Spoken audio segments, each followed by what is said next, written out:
Market player में आपका स्वागत है। आज हम प्रीमियर एक्सप्लोसिव्स की वार्षिक रिपोर्ट के बारे में बात करेंगे। चलिए इसे सुनते हैं। ये निवेश सलाह नहीं है। शेयर बाजार में निवेश जोखिमपूर्ण है। कृपया सोच समझकर और सलाह लेकर ही निवेश करें। नमस्कार। आज हम प्रीमियर एक्सप्लोसिव्स लिमिटेड मतलब पीईएल की वित्त वर्ष 2025 की जो एनुअल रिपोर्ट आई है उसे जरा बारीकी से समझने वाले हैं। ये कंपनी जो 1980 में शुरू हुई थी, पहले तो औद्योगिक विस्फोटक बनाती थी, लेकिन आज देखिए भारत के रक्षा और अंतरिक्ष कार्यक्रमों में एक अहम प्लेयर बन चुकी है। जी बिल्कुल। हमारे पास इस रिपोर्ट के जो जरूरी हिस्से हैं, जैसे उनके फाइनेंशियल रिजल्ट्स, मैनेजमेंट क्या सोचता है, आगे क्या प्लान्स हैं, और हाँ, कुछ जो मुश्किलें आईं उनका भी जिक्र है। कोशिश यही है कि इस रिपोर्ट से वो खास बातें निकालें जिनसे पीईएल की आज की हालत, उसकी ताकत, कहाँ कमजोरी है और भविष्य में क्या संभावनाएं हैं, ये सब समझ आ सके। तो चलिए शुरू करते हैं इसकी पड़ताल। बिल्कुल। और ये रिपोर्ट सिर्फ आंकड़ों का लेखा जोखा नहीं है। ये भी दिखाती है कि कैसे कंपनी वक्त के साथ बदलती टेक्नोलॉजी और आप कह सकते हैं देश की ज़रूरतों के हिसाब से खुद को ढाल रही है। पीएल का ये जो सफर है, इसे समझना काफी दिलचस्प है। हाँ, तो शुरुआत वहीं से करते हैं। कंपनी के बदलाव की कहानी से। 1980 में जब ये शुरू हुई तो इनका फोकस था माइनिंग, इंफ्रास्ट्रक्चर, कंस्ट्रक्शन, इन सब के लिए जो सामान्य कमर्शियल विस्फोटक होते हैं वो बनाना। जी, वो उनका शुरुआती काम था। लेकिन समय के साथ पीईएल ने खुद को, आप कहिए, पूरी तरह बदल लिया है। अब ये सिर्फ एक विस्फोटक कंपनी नहीं, बल्कि एक technology driven high energy material यानी कि उच्च ऊर्जा सामग्री बनाने वाली कंपनी बन गई है। इसका मतलब ये हुआ कि इनका काम अब सिर्फ इंडस्ट्रियल नहीं रहा, बल्कि देश की सुरक्षा और अंतरिक्ष खोज जैसे बहुत ही महत्वपूर्ण और आप कह सकते हैं संवेदनशील क्षेत्रों से जुड़ गया है। और रिपोर्ट में ये बात साफ झलकती भी है। भारत की जो बड़ी रक्षा और अंतरिक्ष संस्थाएं हैं, जैसे डीआरडीओ, इसरो और बीडीएल, भारत डायनामिक्स लिमिटेड, उनके साथ इनके गहरे संबंध हैं, इसका जिक्र है। आकाश, अस्त्र, अग्नि, ब्रह्मोस, एमआरएसएम जैसे भारत के जो मुख्य मिसाइल प्रोग्राम्स हैं, उनमें पीईएल का योगदान है। जी। और यहाँ एक बहुत खास बात यह है कि पीईएल भारत की पहली प्राइवेट कंपनी है जिसने मिसाइल कार्यक्रमों के लिए सॉलिड प्रोपेलेंट बनाना शुरू किया। हाँ, ये बहुत महत्वपूर्ण है। ये वो ठोस ईंधन है जो मिसाइलों को पावर देता है। और इतना ही नहीं, काउंटर मेजर्स बनाने वाली ये अकेली योग्य भारतीय कंपनी है, मतलब दुश्मन के हमलों से बचाने वाले उपकरण। सही कहा। ये इनकी तकनीकी गहराई को दिखाता है और यही वो क्षमता है जो इन्हें रक्षा और एरोस्पेस के उस खास क्लब में जगह दिलाती है जहां हर कोई आसानी से नहीं पहुंच पाता। ये दिखाता है कि कंपनी ने कैसे एक, कह सकते हैं, सामान्य बाजार से निकलकर रणनीतिक महत्व के क्षेत्र में अपनी एक पहचान बनाई है। चलिए अब आते हैं वित्त वर्ष 25 के वित्तीय प्रदर्शन पर। रिपोर्ट के मुताबिक रेवेन्यू फ्रॉम ऑपरेशंस मतलब कामकाज से जो आमदनी हुई उसमें 53.6% की जबरदस्त बढ़ोतरी हुई है। ये पहुंच गया 4174.5 मिलियन। ये तो कमाल की ग्रोथ है। हाँ, टॉप लाइन ग्रोथ तो वाकई शानदार है, इसमें कोई शक नहीं। लेकिन कहानी का दूसरा पहलू भी देखना होगा।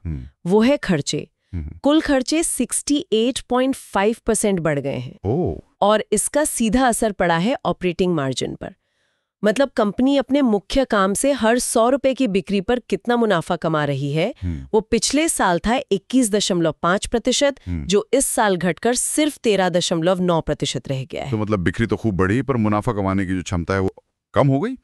ये थोड़ा चिंताजनक लगता है, खासकर जब हम रक्षा जैसे हाई मार्जिन वाले बिजनेस की बात कर रहे हों। सही पकड़ा आपने।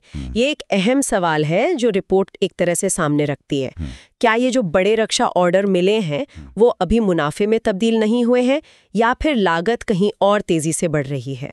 हालांकि एक राहत की बात यह है कि टैक्स का खर्चा 25.8% कम हुआ है। अच्छा। इसी वजह से जो प्रॉफिट आफ्टर टैक्स है, यानी टैक्स चुकाने के बाद का कुल मुनाफा, वो लगभग पिछले साल जितना ही रहा है, 285.5 मिलियन रुपीस। इसमें सिर्फ 1.5% की मामूली सी बढ़त है। तो तस्वीर ये है, जबरदस्त रेवेन्यू ग्रोथ लेकिन मुनाफे पर भारी दबाव। और कंपनी की संपत्ति मतलब एसेट्स, उसके मोर्चे पर क्या हाल है? क्या वहां भी ग्रोथ दिख रही है? शायद इन बड़े ऑर्डर्स को संभालने के लिए संपत्ति के मामले में स्थिति बेहतर है। टोटल एसेट्स 4,446.5 मिलियन से बढ़कर 5,305.4 मिलियन हो गए हैं और इसमें मुख्य योगदान है करंट एसेट्स का, मतलब चालू संपत्ति, जो 2,346.3 मिलियन से बढ़कर 3,192.2 मिलियन हो गई। ये इशारा करता है कि कंपनी के पास शायद नकदी बेहतर हुई है और वो जो बढ़ते ऑर्डर्स हैं उन्हें पूरा करने के लिए तैयार दिख रही है। ये भविष्य के लिए एक सकारात्मक संकेत है। ऑर्डर बुक का जिक्र आया है तो वो भी देख लेते हैं। 31 मार्च 2025 तक कंपनी के पास 750 करोड़ के ऑर्डर थे जी, और इसमें 81% से ज्यादा हिस्सा उन्हीं रक्षा और एरोस्पेस कॉन्ट्रैक्ट्स का है जिनके मार्जिन ज्यादा होने की उम्मीद की जाती है। ये तो भविष्य के मुनाफे के लिए काफी मजबूत आधार लगता है। निश्चित रूप से ये ऑर्डर बुक कंपनी का जो बदला हुआ फोकस है उसे साफ दिखाता है और इसमें सिर्फ घरेलू ऑर्डर नहीं है, एक्सपोर्ट्स का भी अच्छा हिस्सा है। अच्छा, एक्सपोर्ट भी कर रहे हैं? हाँ, वित्त वर्ष 25 में 69 करोड़ के रक्षा उत्पाद निर्यात किए गए। इसमें दक्षिण पूर्व एशिया, पश्चिम एशिया और यूरोप के देश शामिल हैं और कंपनी अब नए अंतर्राष्ट्रीय बाजारों में भी मौके तलाश रही है और विदेशी सप्लाई कॉन्ट्रैक्ट्स के लिए बातचीत कर रही है। इससे न सिर्फ आमदनी के स्रोत बढ़ेंगे बल्कि वैश्विक स्तर पर कंपनी की साख भी मजबूत होगी। निवेशकों के लिए एक और जरूरी जानकारी, 21 जून 2024 को कंपनी ने स्टॉक स्प्लिट किया था। मतलब 10 रुपए फेस वैल्यू वाले एक शेयर को 2 रुपए फेस वैल्यू वाले 5 शेयरों में बांट दिया गया। हाँ, इससे आमतौर पर शेयर बाजार में लिक्विडिटी बढ़ जाती है, खरीदना बेचना आसान होता है। वित्त वर्ष 25 के लिए जो प्रति शेयर कमाई है EPS, वो 5 रुपए 31 रही, जो पिछले साल के 5 रुपए 23 से थोड़ी सी ही ज्यादा है। ये मुनाफे के लगभग स्थिर रहने के अनुरूप ही है। जी, स्टॉक स्प्लिट बाजार में लिक्विडिटी बढ़ाने का एक तरीका है और EPS में जो मामूली बढ़त है वो यही दिखाती है कि मुनाफे में कोई बड़ी उछाल नहीं आई है, भले ही रेवेन्यू काफी बड़ा हो। ये जो रक्षा क्षेत्र पर फोकस बढ़ा है वो सिर्फ आज के ऑर्डर बुक में नहीं दिखता, बल्कि कंपनी के जो भविष्य के प्लान हैं, खासकर इनोवेशन और आत्मनिर्भर भारत पर जो जोर है उसमें भी साफ है। रिपोर्ट में रिसर्च एंड डेवलपमेंट R&D पर काफी बात की गई है। नीति का एक अहम हिस्सा है। रिपोर्ट बताती है कि कंपनी सुरक्षित और पर्यावरण के लिहाज से बेहतर डेटोनेटर बनाने पर काम कर रही है। अगली पीढ़ी के सॉलिड प्रोपेलेंट और अलग-अलग मिसाइलों के लिए खास तरह के हाई एक्सप्लोसिव कंपोजिशन बनाने में भी काफी आगे बढ़ रही है। उनके पास भारत सरकार के DSIR से मान्यता प्राप्त अपने R&D लैब भी है। हाँ, ये महत्वपूर्ण है जी, जो उनकी रिसर्च क्षमता को एक तरह से वैधता देती है। और इसमें कुछ वाकई मतलब भविष्य की तकनीकें शामिल लग रही हैं, जैसे NHN आधारित डेटोनेटर जो शायद पर्यावरण के लिए कम हानिकारक हों, फिर स्मोकलेस सॉलिड प्रोपेलेंट। हाँ, जिनसे मिसाइल लॉन्च के समय धुआं कम होता है, जिससे दुश्मन को पता लगाना मुश्किल हो सकता है। अच्छा, और सबसे चौंकाने वाली बात, लैब स्केल पर CL-20 बनाना। मैंने पढ़ा है कि CL-20 दुनिया का सबसे ताकतवर गैर परमाणु विस्फोटक है। ये तो सुनने में ही काफी एडवांस लगता है। बिल्कुल, ये लगभग साइंस फिक्शन जैसा लगता है, लेकिन PEL इस पर काम कर रही है और ये सारी कवायद देखिए भारत सरकार के मेक इन इंडिया और आत्मनिर्भर भारत मिशन से सीधी जुड़ती है। हाँ, वो तो है। PEL उन चीजों को देश में ही बना रही हैं जिन्हें पहले हमें आयात करना पड़ता था। वो टेक्नोलॉजी ट्रांसफर के जरिए भी भारत को रक्षा क्षेत्र में आत्मनिर्भर बनाने में मदद कर रही हैं। उन्होंने IIT मद्रास और बिट्स पिलानी जैसे बड़े शिक्षण संस्थानों के साथ मिलकर भी काम किया है। ये दिखाता है कि वो सिर्फ बना नहीं रहे, बल्कि भविष्य के लिए ज्ञान और तकनीक का आधार भी तैयार कर रहे हैं देश में। लेकिन तस्वीर हमेशा चमकदार नहीं होती। इस रिपोर्ट में 2 बेहद दुखद घटनाओं का भी जिक्र है, जो कंपनी और उसके काम से जुड़े जो जोखिम हैं उन्हें सामने लाती हैं। हाँ, ये बहुत दुर्भाग्यपूर्ण घटनाएं हैं और ये याद दिलाती हैं कि इस इंडस्ट्री में काम करना कितना जोखिम भरा हो सकता है। 4 जनवरी 2025 को पेड्डा कंदुकूर प्लांट की एक पायरोटेक्निक यूनिट में आग लगने से एक कर्मचारी की जान चली गई। फिर वित्त वर्ष खत्म होने के ठीक बाद 29 अप्रैल 2025 को काटेपल्ली प्लांट की प्रोपेलेंट मिक्सिंग बिल्डिंग में आग और धमाका हुआ, जिसमें 4 लोगों की दुखद मौत हो गई। इस घटना के बाद प्लांट को अस्थायी तौर पर बंद भी करना पड़ा। ये तो बहुत गंभीर घटना है। कंपनी ने पर क्या कदम उठाए? रिपोर्ट में कुछ बताया गया इस बारे में? रिपोर्ट के मुताबिक कंपनी ने जांच में अधिकारियों का पूरा सहयोग किया है और अपनी आंतरिक जांच भी शुरू की है। काटेपल्ली प्लांट में मरम्मत का काम चल रहा है। मैनेजमेंट ने इन घटनाओं पर गहरा दुख भी जताया है।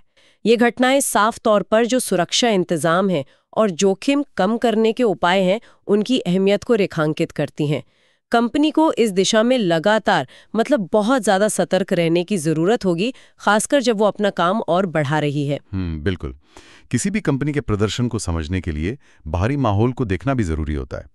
वैश्विक अर्थव्यवस्था और भारतीय अर्थव्यवस्था के बारे में रिपोर्ट क्या कहती है? देखिए, अंतर्राष्ट्रीय मुद्रा कोष IMF का हवाला देते हुए रिपोर्ट कहती है कि 2025 और 2026 में दुनिया की अर्थव्यवस्था की रफ्तार थोड़ी धीमी रह सकती है। करीब 3.3% सालाना वृद्धि का अनुमान है, जो पिछले सालों के औसत से कम है। व्यापार में संरक्षणवाद मतलब प्रोटेक्शनिज्म और दुनिया भर में जो राजनीतिक अस्थिरता है वो खतरे बने हुए हैं। इनका असर एक्सपोर्ट और सप्लाई चेन पर पड़ सकता है। जी। हालांकि एक अच्छी बात यह है कि महंगाई थोड़ी कम होने की उम्मीद है। और भारत की अर्थव्यवस्था का क्या हाल है? भारतीय अर्थव्यवस्था काफी मजबूत दिख रही है। रिपोर्ट में खासकर कंस्ट्रक्शन, जिसमें वित्त वर्ष 24 में 10.7% ग्रोथ रही, और मैन्युफैक्चरिंग, जिसमें 8.5% ग्रोथ रही, इनमें अच्छी बढ़त का जिक्र है। ये दोनों ही सेक्टर PEL का जो औद्योगिक विस्फोटक वाला बिजनेस है उसके लिए अहम है। RBI ने रेपो रेट 6.5% पर स्थिर रखा है, जो दिखाता है कि वो महंगाई काबू में रखने के साथ साथ ग्रोथ को भी सहारा देना चाहते हैं। और रक्षा क्षेत्र में सरकार का जोर आत्मनिर्भर भारत और चीन पाकिस्तान मतलब दोनों मोर्चों पर तैयारी पर है। इससे PEL जैसी घरेलू कंपनियों के लिए लगातार मांग बनी हुई है। और खुद विस्फोटक उद्योग, खासकर जो इंडस्ट्रियल एक्सप्लोजिव्स का बाजार है, वो कैसा चल रहा है? भारत देखिए दक्षिण एशिया में औद्योगिक विस्फोटकों का एक बड़ा बाजार है। इसका मुख्य कारण है कोयला खनन और बड़े इंफ्रास्ट्रक्चर प्रोजेक्ट्स। जी। रिपोर्ट्स के मुताबिक इस बाजार के सालाना 7.5% की दर के CAGR से बढ़ने का अनुमान है। ये PEL के उस बिजनेस के लिए अच्छी खबर है जो रक्षा के अलावा उनका पारंपरिक आधार रहा है। अब आते हैं कंपनी के संचालन मतलब कॉर्पोरेट गवर्नेंस और उसकी संरचना पर। रिपोर्ट इस पर भी कुछ जानकारी देती है? हाँ, कॉर्पोरेट गवर्नेंस पर रिपोर्ट में काफी ब्यौरा है। बताया गया है कि बोर्ड में 10 डायरेक्टर हैं, जिनमें से 5 स्वतंत्र डायरेक्टर हैं, यानी आधे सदस्य स्वतंत्र हैं, जो अच्छी गवर्नेंस मानी जाती है। जो जरूरी कमेटियां हैं जैसे audit committee, nomination committee, CSR committee, वो सब काम कर रही हैं। रिपोर्ट दावा करती है कि कंपनी ने कॉर्पोरेट गवर्नेंस के सभी नियमों का पालन किया है। इस दौरान मैनेजमेंट या ऑडिट में कोई बड़ा बदलाव हुआ? एक अहम बदलाव ये है कि श्री BM विजय कुमार को 11 नवंबर 2024 से नया चीफ फाइनेंशियल ऑफिसर CFO बनाया गया है। ओके। और ऑडिट के लिहाज से देखें तो कंपनी के जो स्टैट्यूटरी ऑडिटर है MJSTN को, और जो सेक्रेटरियल ऑडिटर है KVC रेड्डी एंड एसोसिएट्स, दोनों ने ही अपनी रिपोर्ट में कोई बड़ी कमी, आपत्ति या कोई एडवर्स टिप्पणी नहीं की है। अच्छा। एक कंपनी के फाइनेंशियल और कानूनी कामकाज के लिए एक सकारात्मक संकेत है। जी। PEL की कुछ सहायक कंपनियां मतलब सब्सिडरीज भी हैं, उनके बारे में क्या स्थिति है? 2 सहायक कंपनियां हैं। एक प्रीमियर वायर प्रोडक्ट्स लिमिटेड, जिसमें PEL की 80% हिस्सेदारी है, और दूसरी PEL next defence systems private limited, जो पूरी तरह PEL के स्वामित्व में है। प्रीमियर वायर का प्रदर्शन ठीक है, लेकिन PEL नेक्स्ट डिफेंस सिस्टम्स ने अभी तक काम शुरू नहीं किया है और उसकी नेटवर्थ मतलब कुल संपत्ति देनदारियों से कम है, नेगेटिव नेटवर्थ है। इसी वजह से ऑडिटर ने PEL नेक्स्ट की गोइंग कंसर्न यानी अपने दम पर चलते रहने की क्षमता पर एक मटेरियल अनसर्टेनिटी, एक भौतिक अनिश्चितता जताई है। इसका मतलब क्या हुआ? सीधे शब्दों में कहें तो इस बात पर थोड़ा शक है कि ये सहायक कंपनी बिना पेरेंट कंपनी की मदद के टिक पाएगी या नहीं। ये PEL के लिए आगे चलकर एक चिंता का विषय हो सकता है। तो इस पूरी चर्चा और रिपोर्ट के विश्लेषण के बाद प्रीमियर एक्सप्लोजिव्स लिमिटेड के बारे में वित्त वर्ष 25 की तस्वीर के मुख्य बिंदु क्या निकलते हैं? अगर हमें इसे कुछ पॉइंट्स में समेटना हो तो भरकर आती हैं। पहला, रणनीतिक दिशा। PEL ने बहुत स्पष्ट रूप से अपना फोकस रक्षा और एरोस्पेस पर बढ़ाया है। अब यही उनके रेवेन्यू और खासकर ऑर्डर बुक का सबसे बड़ा हिस्सा है और ये हिस्सा लगातार बढ़ रहा है। ये हाई मार्जिन वाला क्षेत्र माना जाता है। जी। दूसरा, वित्तीय तस्वीर। रेवेन्यू ग्रोथ जबरदस्त है पर मुनाफा दबाव में है। ये एक कह सकते हैं विरोधाभास है जिस पर नजर रखनी होगी। हालांकि संपत्ति बढ़ रही है और ऑर्डर बुक मजबूत है जो भविष्य के लिए अच्छा है। तीसरा, ग्लोबल पहुंच। एक्सपोर्ट्स बढ़ रहे हैं और नए बाजारों में जाना उनकी ग्रोथ की रणनीति का अहम हिस्सा बन रहा है। चौथा, तकनीकी ताकत। R&D और आत्मनिर्भर भारत पर जोर उनकी लंबी अवधि की योजना का केंद्र है। वो नई तकनीकें विकसित कर रहे हैं जो उन्हें आगे रखेंगी। बिल्कुल। पांचवा, ऑपरेशनल खतरा। हाल की जो दुर्घटनाएं हुई वो बताती हैं कि सुरक्षा सबसे बड़ी चुनौती है। जैसे जैसे कंपनी बढ़ेगी, इस पर ध्यान और ज्यादा देना होगा। हाँ, ये बहुत जरूरी है। और छठा, बाजार के मौके। रक्षा में स्वदेशीकरण और औद्योगिक विस्फोटकों के बाजार में बढ़त, दोनों तरफ कंपनी के लिए मौके दिख रहे हैं। यानी कुल मिलाकर देखें तो PEL एक ऐसी कंपनी है जो भारत के लिए रणनीतिक रूप से अहम क्षेत्रों में आगे बढ़ रही है, नई तकनीकें ला रही है। उनके पास भविष्य के लिए बड़े ऑर्डर भी हैं, लेकिन उन्हें मुनाफे का दबाव झेलना पड़ रहा है। और सबसे बड़ी बात, अपने काम को सुरक्षित तरीके से करने की चुनौती का सामना भी करना पड़ रहा है। आज हमने प्रीमियर एक्सप्लोसिव लिमिटेड की वित्त वर्ष 2025 की वार्षिक रिपोर्ट की काफी गहराई से पड़ताल की। ये साफ है कि यह कंपनी भारत की सुरक्षा, अंतरिक्ष महत्वाकांक्षाओं और औद्योगिक विकास में एक खास भूमिका निभा रही है। हाँ, वाकई ये रिपोर्ट एक ऐसी कंपनी की कहानी कहती है जो महत्वाकांक्षी है, जिसके पास तकनीकी क्षमता है और जो देश के लिए महत्वपूर्ण काम कर रही है। लेकिन ये कहानी जोखिमों और चुनौतियों से भरी भी है, जैसा कि हाल की घटनाओं ने दिखाया। यहाँ एक सवाल मन में उठता है जिस पर शायद निवेशकों और जानकारों को सोचना चाहिए। भविष्य में PEL, ये जो रक्षा व्यवसाय का ऊंचा मार्जिन है, और जो औद्योगिक विस्फोटक बाजार का वॉल्यूम यानी ज्यादा मात्रा में बिक्री है, इसके बीच संतुलन कैसे बनाएगी? क्या वो पूरी तरह रक्षा पर ही फोकस करेगी या दोनों नावों पर सवार रहेगी? और शायद इससे भी बड़ा सवाल, क्या वो बढ़ते हुए ऑपरेशंस के साथ सुरक्षा के मानकों को और बेहतर कर पाएगी, खासकर हाल की त्रासदियों के बाद? ये देखना यकीनन महत्वपूर्ण होगा। वीडियो पसंद आए तो लाइक, सब्सक्राइब और शेयर जरूर करें और जुड़े रहिए हमारे साथ और जानकारियों के लिए।